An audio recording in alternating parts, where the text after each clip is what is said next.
Welcome everyone. On the behalf of my colleagues for the program of Race, Inequality, Language, and Education at Stanford, I am excited to welcome you to another seminar today featuring Dr. Khadijah Martin. My name is Brian Brown, and I have the privilege of serving as the chair for this year's program. I have the opportunity to introduce to you today our moderator who will introduce our speaker. I wanted to start by saying there's something really powerful about the connection between race and language. It is a way to honor our ancestors. It is a way to communicate who we are and to position ourselves as people. And so the study of language and culture are incredibly powerful together. And so to jump into that, I have the privilege of introducing my colleague with the best bio ever. Dr. Adam Banks is a committed teacher, a midnight believer, a slow jam in a midnight, a slow jam in a hip hop world. He is cerebral and silly, outgoing, and a homebody.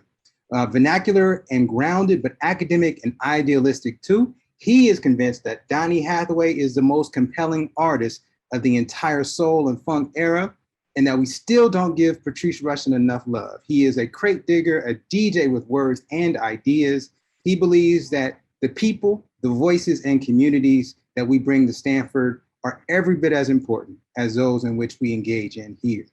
His scholarship lies at the intersection of writing, rhetoric, and technology. He specializes in interests that include African-American rhetoric, community, and literacy. His most recent book is titled Digital Griots, African-American Rhetoric in a Multimedia Age, and his current project is titled Technologizing Funk, Funk and Technology, Critical Digital Literacies, and the Trope of the Talking Book. So welcome, Dr. Adam Banks. Good, Dr. Brown. Thank you very much for the introduction and for the depth in it. Real glad to be here. Certainly glad to be a part of RILE and the really important work that's happening here. I have the distinct pleasure of presenting our speaker to you, Dr. Khadijah Monet Martin, who came to Stanford to be part of a postdoctoral opportunity with the brilliant Dr. Ann Charity Hutley. And we were fortunate enough to be able to get her to spend some time teaching with us in the program in writing and rhetoric, and has been doing wonderful work so far through her course that introduces students at the first year to the work of RILE by looking at the ways that race, inequality, and language education come together. Dr. Martin received her PhD in urban education, specializing in transdisciplinary language studies. And the way that she describes it, she says, integrating the fields of sociolinguistics, applied linguistics, and literacy studies. She investigates the dynamic, fluid, racialized, gendered, and classed identities of youth and how they use linguistic and other cultural resources to negotiate meaning and power in schools. She adds that she is particularly interested in transnational and heterogeneous Black identities in the United States, culturally sustaining and inclusive pedagogy, and practitioners of African diasporic religions in schools. I am thrilled that we have Dr. Martin here with us today, and without any further delay, let me turn it over. Dr. Khadijah Monet Martin, everybody.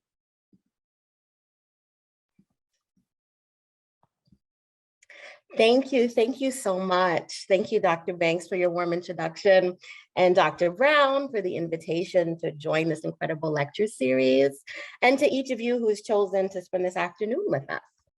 So I'm going to share my screen.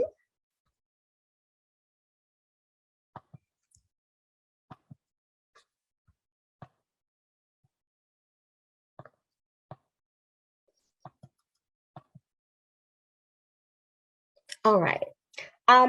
So the title of this talk today is Intersectional Counternarratives of Black Students and Belonging in Private Schools. And here's our agenda. First, I'm going to give an overview of a relational narrative case study design that I use in my research. And then I'll go into some findings on what I'm calling hyperlocal literacies and intersectional masculinity. Then we'll talk more about my findings on transvariant priming. And then we'll end with some youth narratives on positive pedagogies. So then we'll end the presentation with some strategies that I found useful to support student belonging, and I wanted to share with you all. So in upholding the identity making and agency of Black queer youth who challenge the binaries of male and female, of ratchet and respectable, and other social binaries, educator Dr. Bettina Love uses a Black ratchet imagination lens. She states,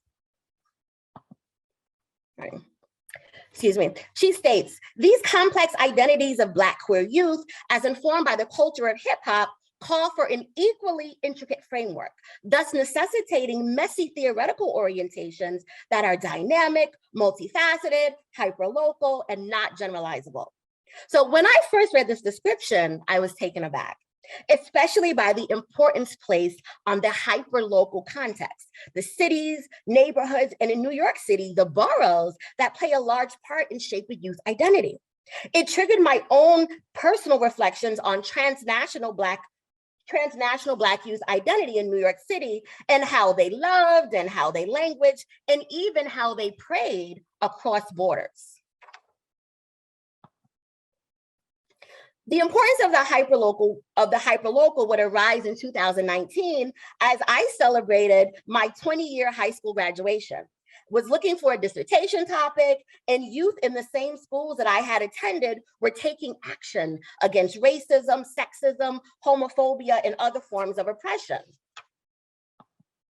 As a graduate of independent schools and an educator, I was drawn to use my position and resources to join the cause and conduct empirical research that could gain insights into what was happening in these spaces. So throughout the study, I use the term BAD ironically as an acronym for Black/African descendant racialized identity. And I use alumni to be inclusive of masculine, feminine, singular, and plural genders. I developed 4 research questions, 2 of which I'll focus on today. Number 1, what kinds of multimodal and linguistic resources do BAD high school youth and alumni of New York City independent schools use to express their identities as members of various communities? 2, how do ideologies of language, race, class, and gender impact perceived schooling experiences of BAD high school youth and alumni? And what challenges and supports do they encounter? I use the theories of translanguaging, critical race theory, and intersectionality to guide all aspects of my study design. And I engage in critical race methodology, which focuses on exploring counterstory as narrative inquiry and centering the role of intersectionality.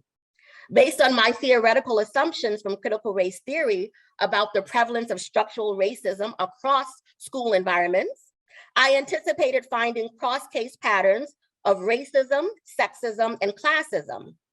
And unfortunately, this assumption was substantiated. Of these theories, translanguaging has most shaped my thinking on language and other aspects of identity. Translanguaging is the use of one's full linguistic repertoire without adherence to politically named languages.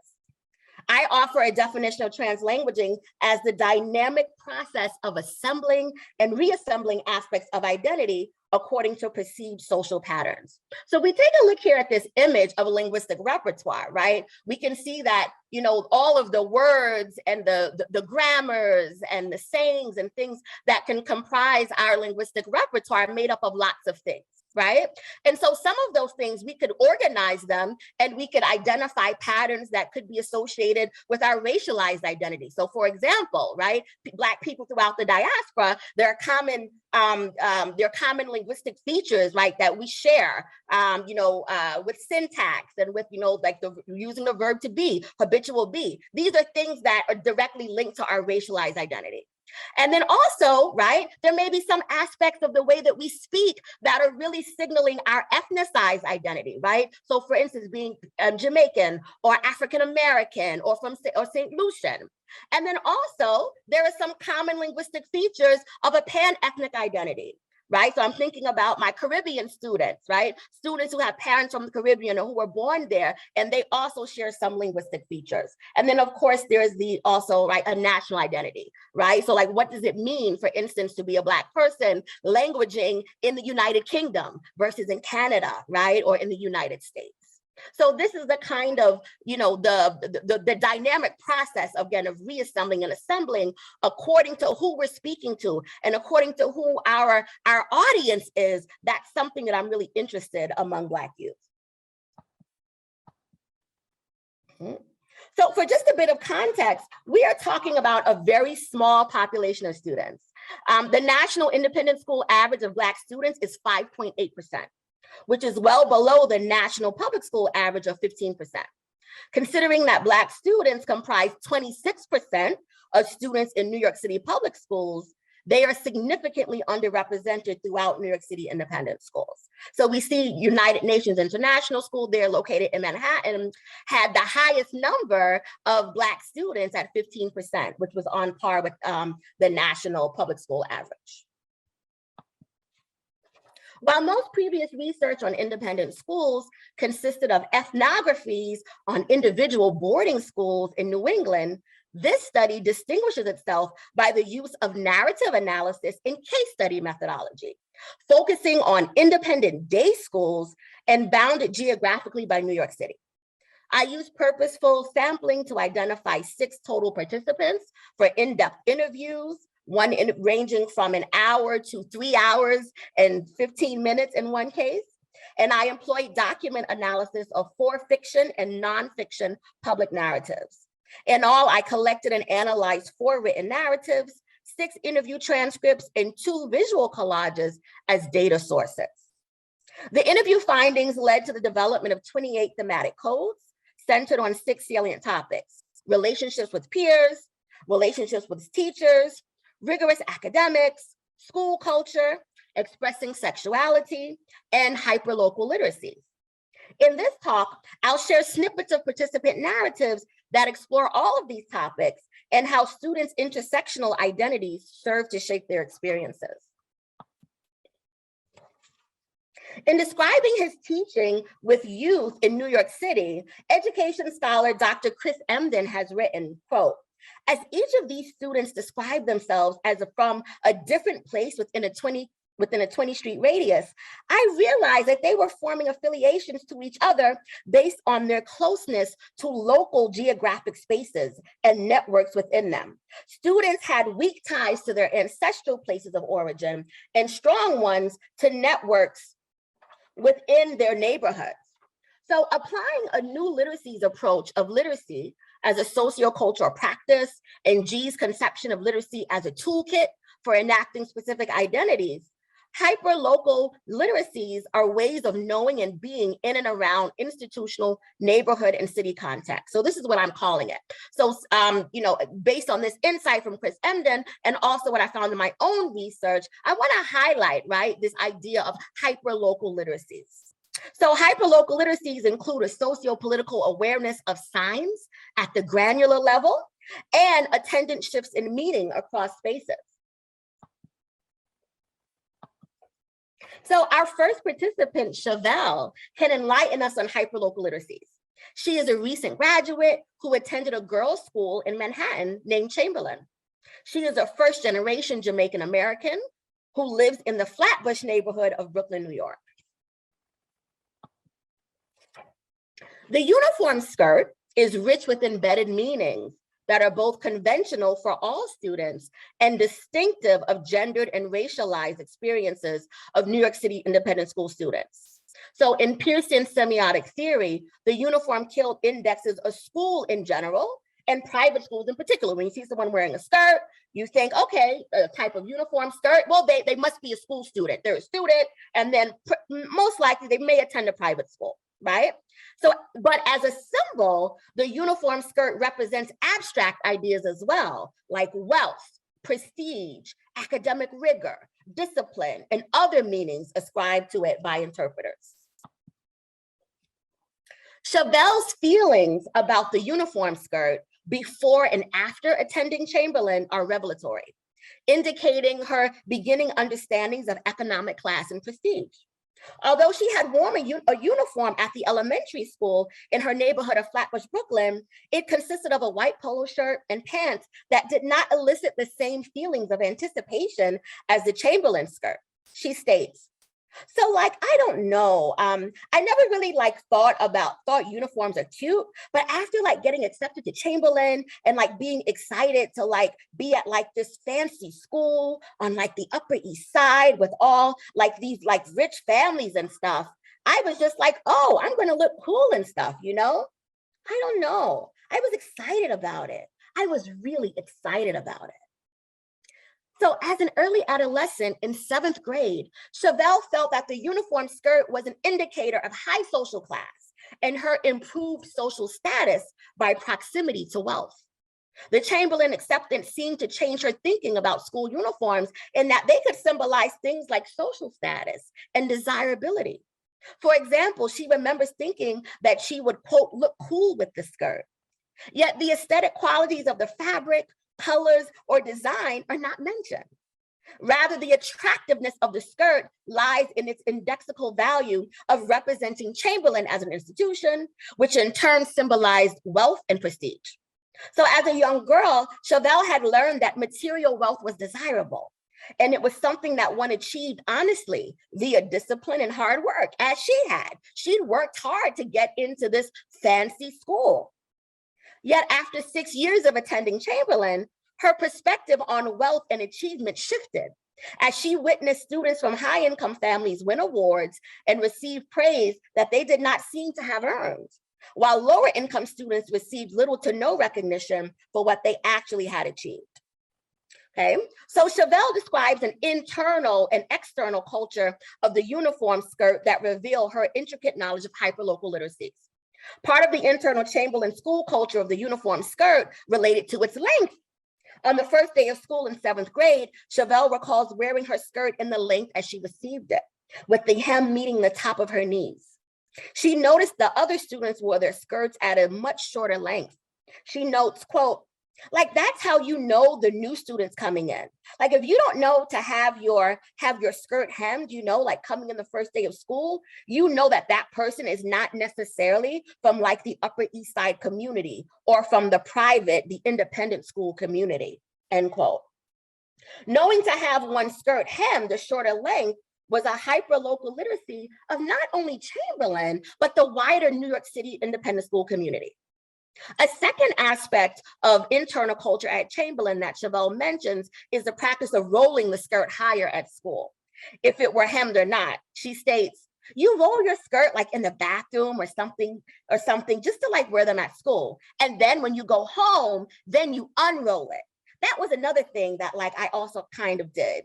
So that's more of like the internal culture, end quote.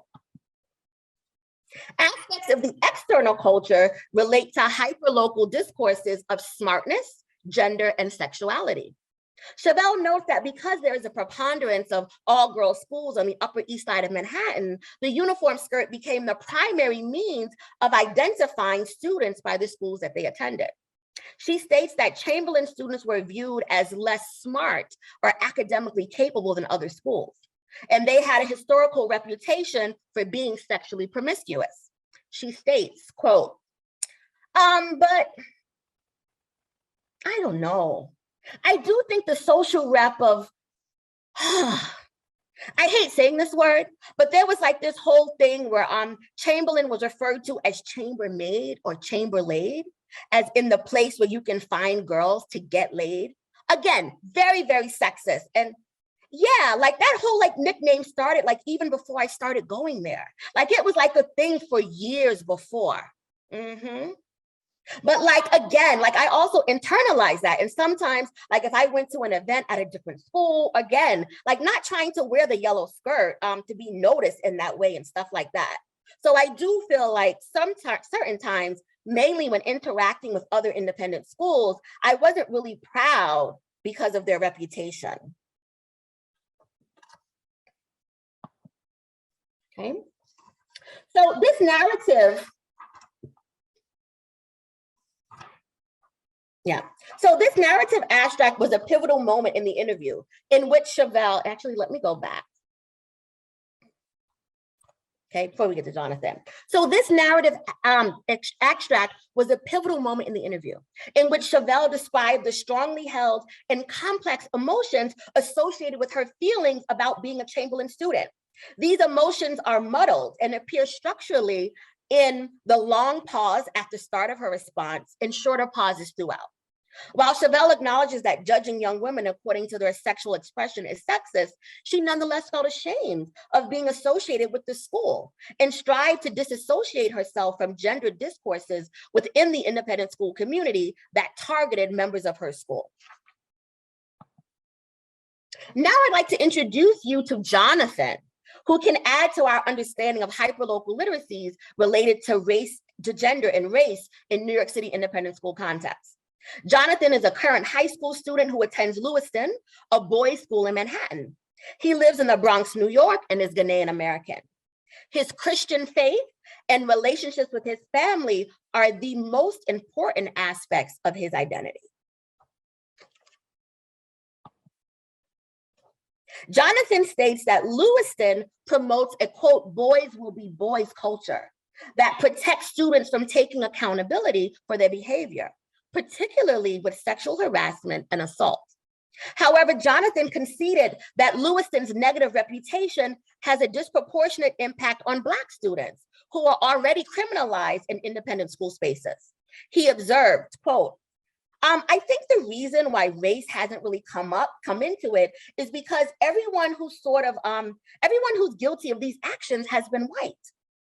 And that, like, there's a part of that that just makes like a lot of, and not just like Black kids, but like students of color tread more carefully in terms of like me, myself, like when I do end up like going out with my friends to like parties and things like that, like I do find myself sort of like hyper vigilant in terms of like what I'm doing and how I'm doing it.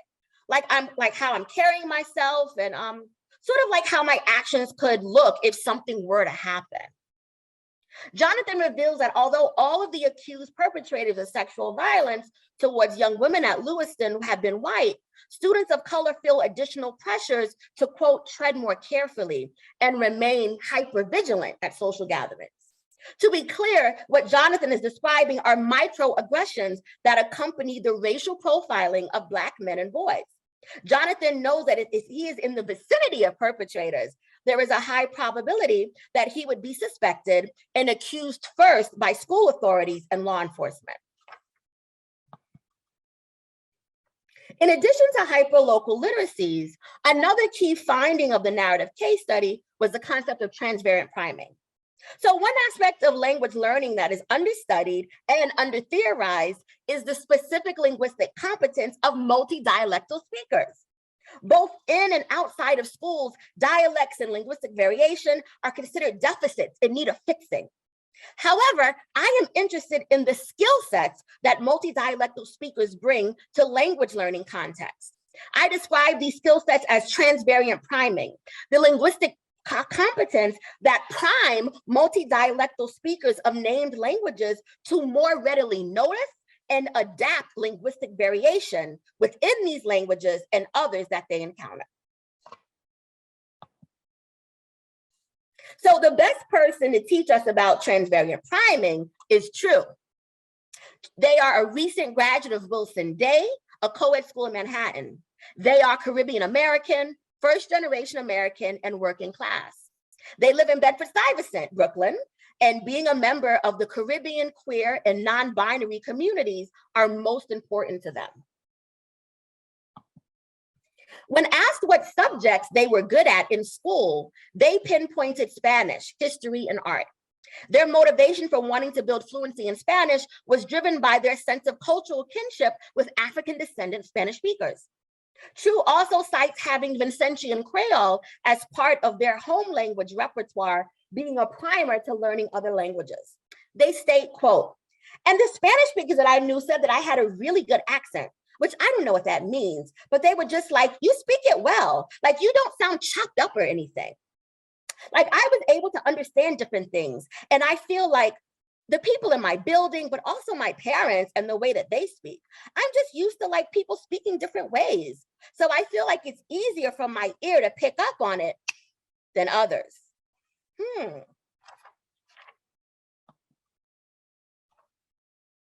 So let's just do like this, a quick analysis of choose transvariant priming. So when they say, and the Spanish speakers that I knew said that I had a really good accent, so they're saying that language users from Honduras who were Garifuna, who lived in the building, right, that Chu's family owned, they appraised Chu's accent or linguistic performance as being accurate according to their linguistic repertoires.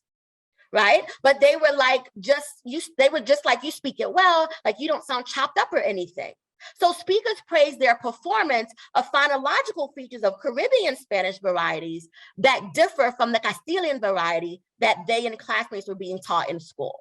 Okay, so Chu demonstrated linguistic dexterity and complex linguistic competence in Spanish languaging, right? Despite the version of Spanish that they were taught in school, they were able to pick up on this linguistic variation and adapt it readily, quickly, and easily.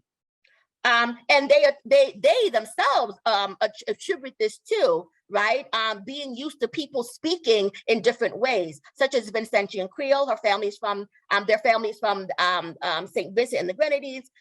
They also speak African-American language and mainstream American English. Okay.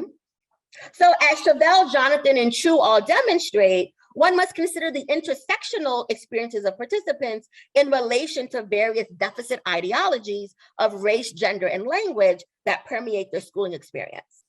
So based on what I've shared so far, you may be wondering, were there any positive experiences that students had in school? And the answer is yes.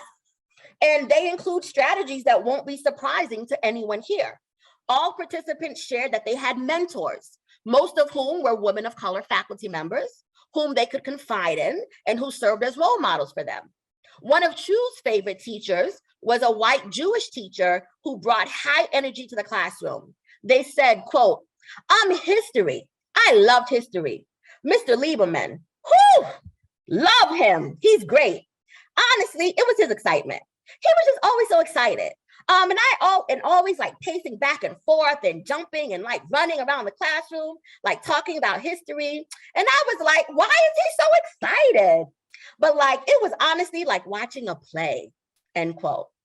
In addition to high energy and passion for their subject matter, teachers who implemented culturally sustaining curricula had an extremely positive, long-lasting impact on Black students. So of all the participants, Chevelle had the most experience with culturally sustaining curricula at the Girls' School Chamberlain. In one instance, she described her French classes being taught by people of color who brought in knowledge of Francophone cultures to the study of language. During what would be the highest point of the interview, she told me about a project in which she interviewed one of her French teachers.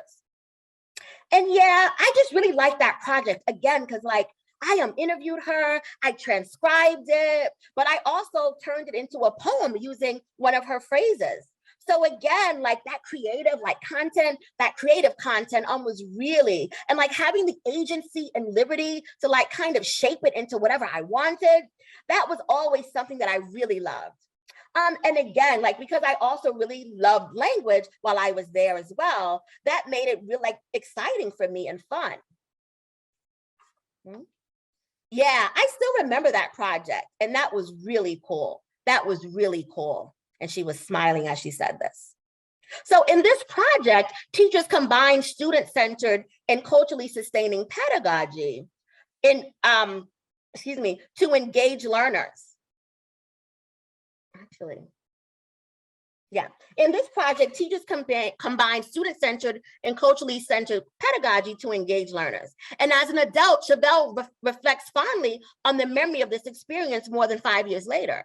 In reflecting on classes she enjoyed, she stated, and yeah, just like really engaging, not just with content. Well, just in general, I feel like teachers that engage, not just with the academic content, but with like our lives, building more of a rapport and comfort in those spaces, those were like the teachers that I really, and then to this date, like I still like try to stay connected with them as well. So they just like meant a lot, yeah. So in summary, Black students in New York City independent schools invariably experience harm from damaging discourses of language, race, class, and gender. Alarmingly, all students witness or experience discrimination related to intersectional experiences of race and gender or sexuality. A combination of student-centered and culturally sustaining curricula, personal relationships with teachers, flexible time to socialize in affinity groups, and participation in arts and sports programming had the most positive impacts on the schooling experiences of Black students in New York City independent schools. So now to conclude this talk, I'd like to share some resources that have been useful in my own teaching and learning. The first ones are books that use ethnographic and other qualitative methods to gain insights into specific hyperlocal contexts and communities. West Indian girls in Brooklyn, Caribbean American youth in New York City, a school community in San Francisco, and students of color in various Chicago neighborhoods. These next two texts by Jonathan Rosa and Maya Angela Smith apply linguistic analysis to studies of hyperlocal contexts and dynamic notions of race, ethnicity, and nationality. These next two books by Chris Emden and Goldie Muhammad offer strategies for culturally relevant pedagogy that engages hyperlocal contexts. And it is this book by Chris Emden that I quoted when I first defined hyperlocal literacies.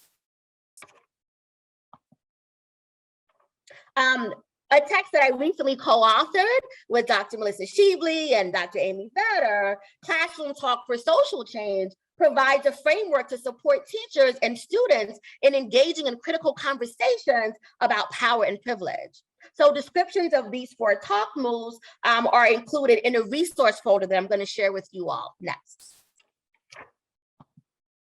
When describing my participants, you see me use this relational student identity model that I created, and it highlights the communities and cohorts that students are members of.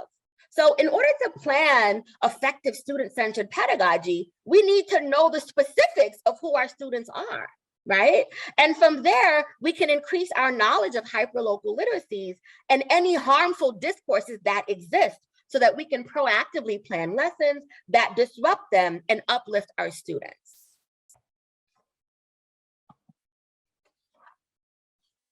One high impact method of literacy instruction and teaching in general is multimodality. In this study, my 2 high school participants completed visual collages that again illustrate the importance of the hyperlocal context to youth meaning making. New York City is a significant influence on Jonathan's identity. His focus on the physical landscape is especially noteworthy. Of the 7 images in his collage, Jonathan includes 3 pictures of hyperlocal structures: Yankee Stadium, the Tremont Avenue subway station in the Bronx, and the Lewiston School building in Manhattan.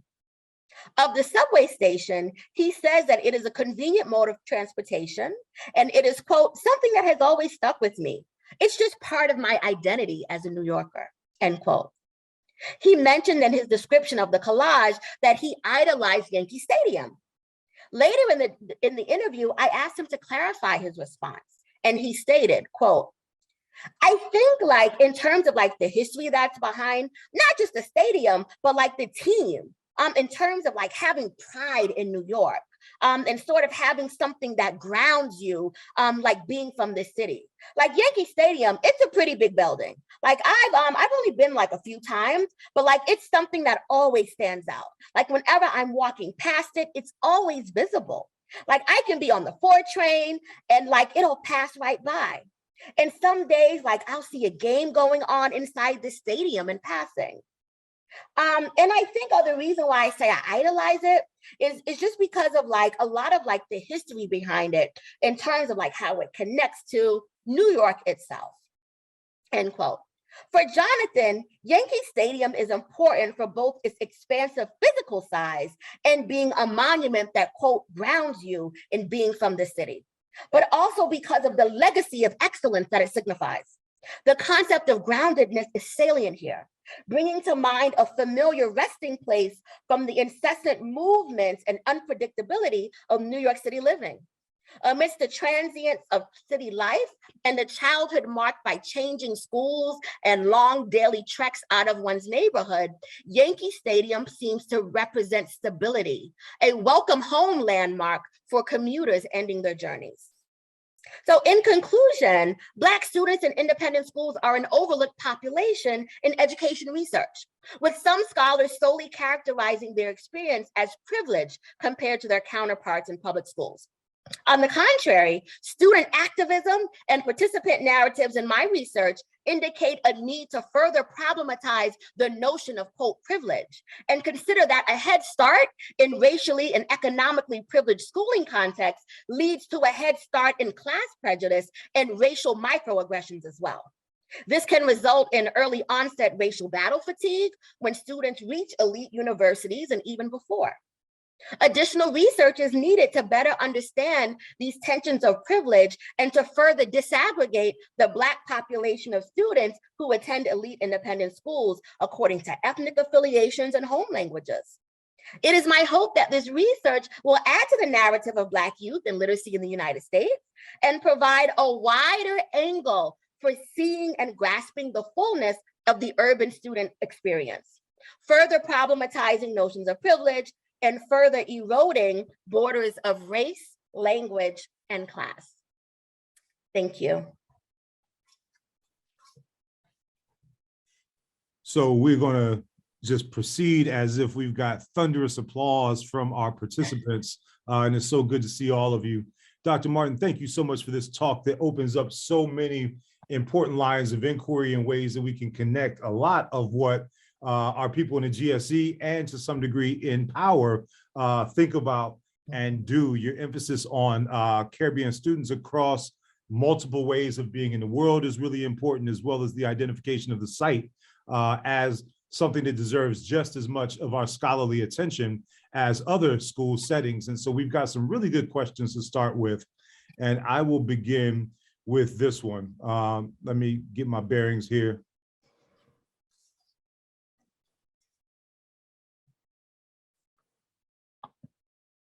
So the first one is, with contemporary schools and distance learning, how did the pandemic impact these language and race relationships? And then there's a connected one. What recommendations would you have for teachers as they think about race, culture, and language? So the pandemic and so online teaching, right, was it? And these race and language relationships. I would say there's something really interesting. I think, before social media plays a big part in community building these days. So actually, I think that while students, I think we had a harder time with being able to form communities, right? In schooling spaces, youth and adults and everyone was really finding creative ways to connect and to even expand their communities online. Right. And that's something, right? So we saw the strength of that in the Black accounts, right? That developed on Instagram and that developed, after student activism. So student activism had already, shifted online before we were shut down in the pandemic. Indeed. Right? And so we see an extension of that because that happened in 2019. Right? So by the time the pandemic, was underway, students had already been organizing. They had already been forming spaces, right? And really identifying, in different ways. And so, they were identifying, like they had their secret groups that they were participating in, in social media, their different.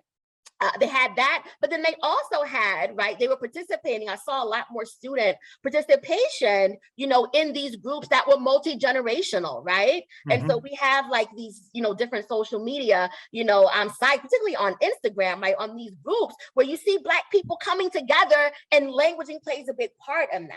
Right. Yeah, and even the name of some of these groups, right, it's just it's all about being Black, right? And what would Black people do? And we have people from throughout the diaspora, who chime in and say, oh yeah, the Black person's urged to do this. The Caribbean person urged to do this. Right. And the development of rhetorical commonplaces through those acts. Yes, right. So in some ways, I see, there was a shift, but we didn't lose step. We didn't lose step. I think that schools, right, in terms of our broader local and hyperlocal communities, community members were engaging, but it's the schools that need to catch up, to these other forms of engagement.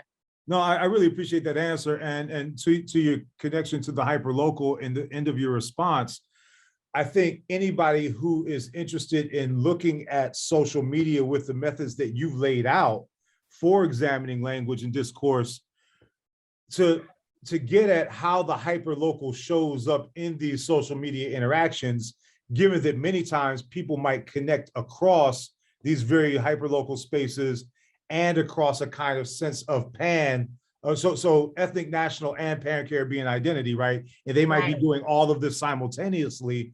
And so what kinds of methods would help us get at how the hyperlocal shows up would be a really great way to connect with, or if it's you, to advance what you're doing. But let me move on to a question by our beloved Professor Ann Charity Hudley. And she asks, she states first, such crucial work.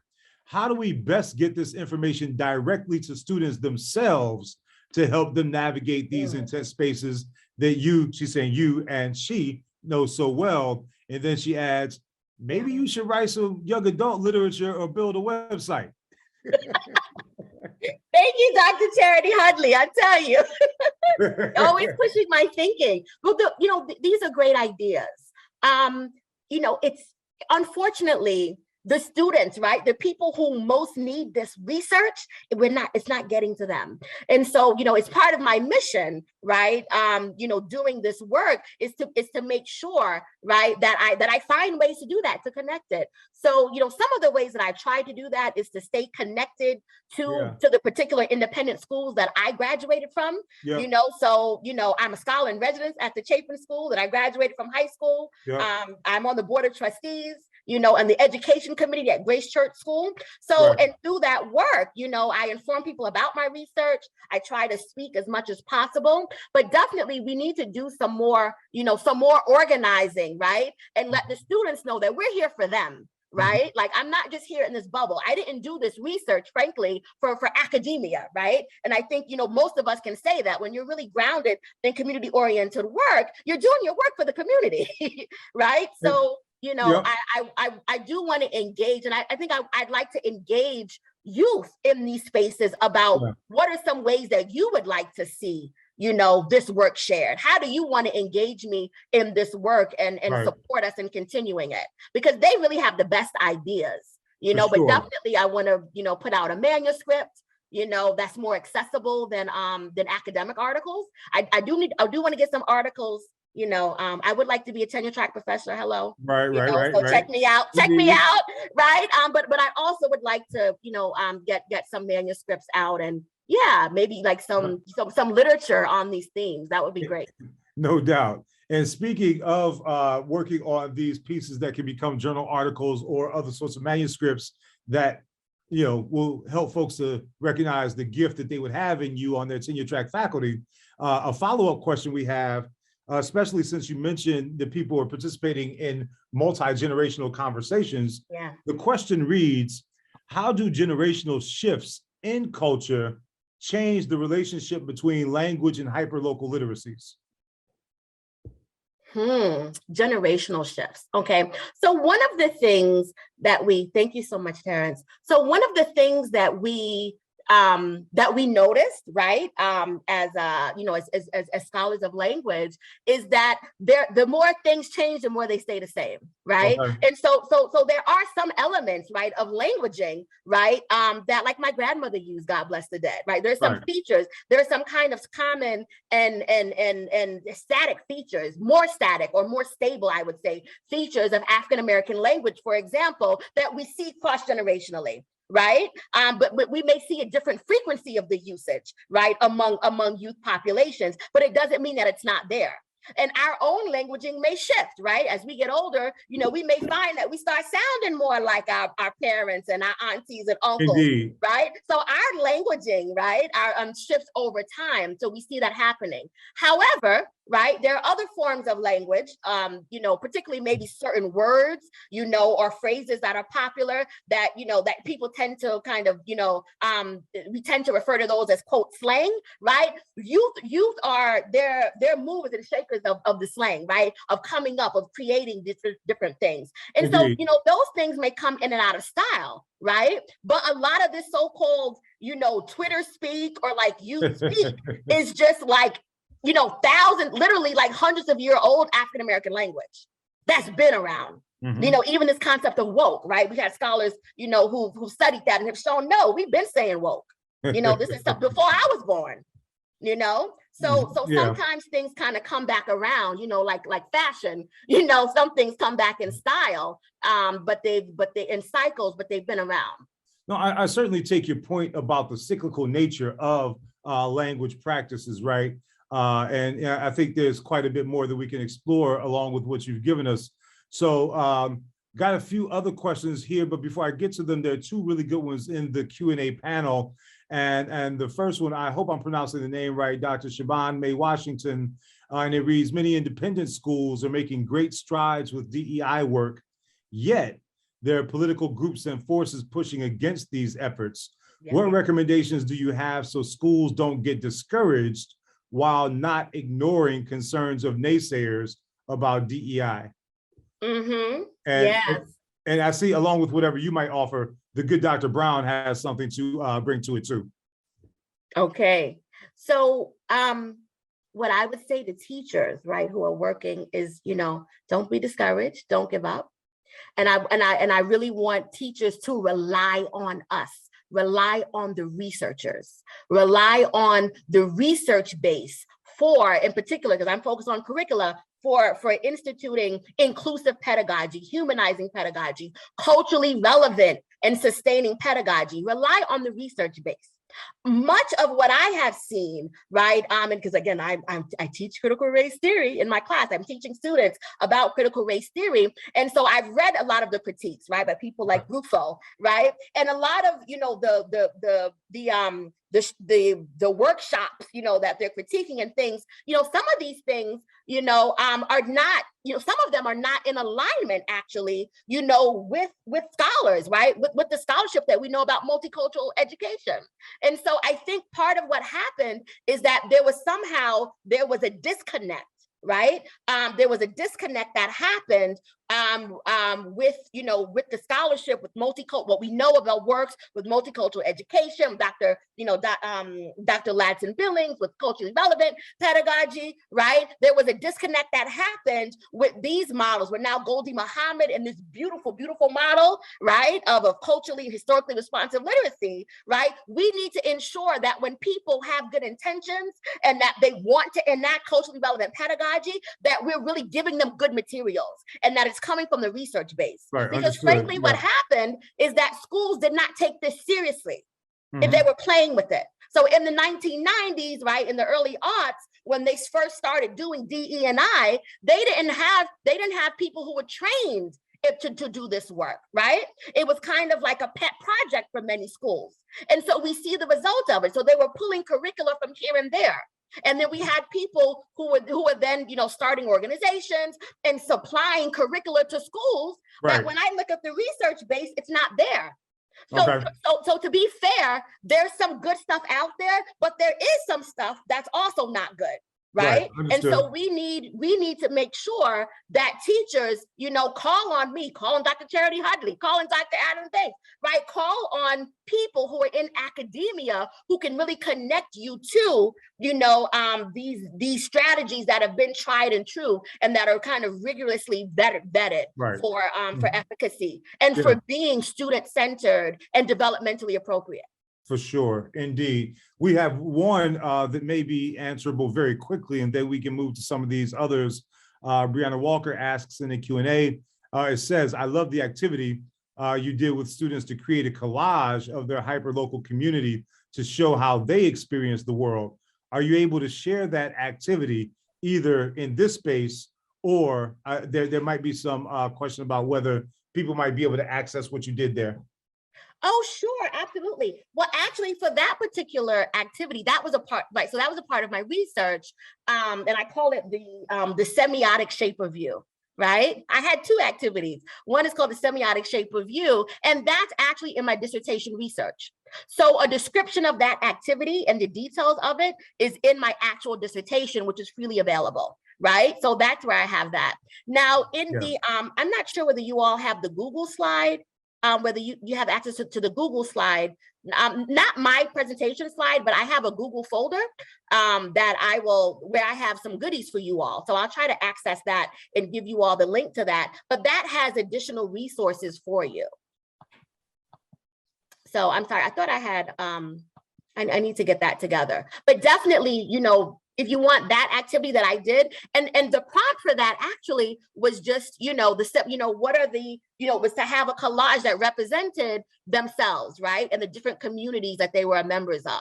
And so it was really striking because I didn't focus on hyperlocal, right? Right. It was open-ended, but for both of these high school students, they showed us images of their neighborhood. Mm-hmm. Right? So remember, youth worlds are hyperlocal. Their understandings of race and class and ethnicity and languaging and appropriateness and inappropriateness are really going to be shaped by their immediate environment, right?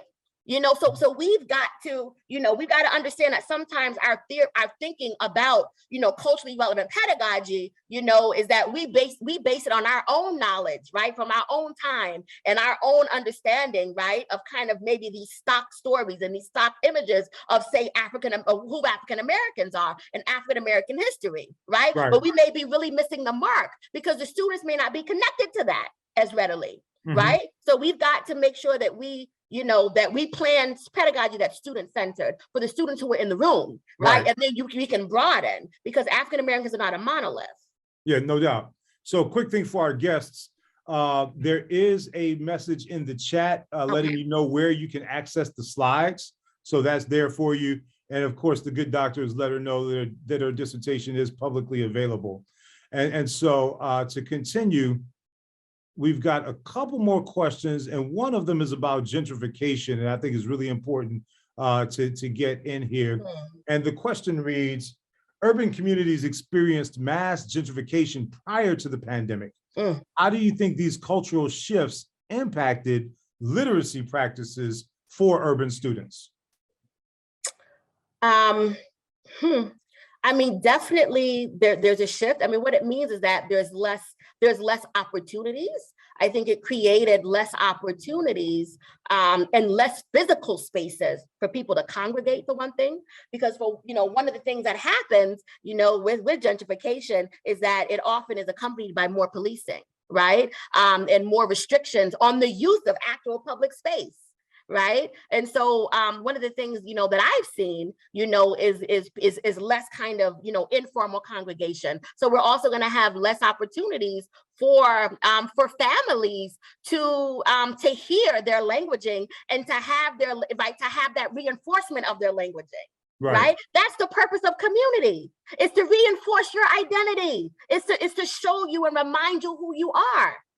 And so if there are spaces, imagine if that community members, if they're not comfortable or if they don't feel safe in their own communities, right? They're going to be more closed off, right? They may be, particularly when we think about our immigrant communities, right? When we think about our immigrant communities, right, who may be more self-conscious, right, of using their languaging, right, of languaging with their students because they don't want to be judged. Right? They don't want their children to be stigmatized, by anyone. They don't want to be poorly labeled. And so, the violent way, that these neighborhoods, I don't have anything against integrated, and diverse neighborhoods, but the violent way, that it's done, without respect, for low income communities of color, is just really detrimental. I haven't read any research on it. Again, I'm just going by my own lived experience to answer that question. Yeah. No, completely really respect that. And let me put a finer point on the question, asking about what you think might happen. So I'm asking you to hypothesize here. Okay. So given that mass gentrification scatters Black and brown communities of color, and remove some of that physical proximity, what impact do you imagine that might have on the emphasis on the hyperlocal when it comes to literacy practices? Right. Oh, that's a great question. So my first instinct is to say people are going to adapt. Right. People are going to adapt some way, right? I think that social media, again, will play a large part in that. So when we think about, like, maybe we can think about, digital hyperlocal spaces. Right. So like, what are some places that people congregate frequently online? Right? Like, what are some Twitter spaces? I see Dr. Banks all the time on Twitter. Right? How are you going to put me out there on the street? But that's all right. I respect and appreciate it. But like, people have like their favorite spaces, right, where they congregate.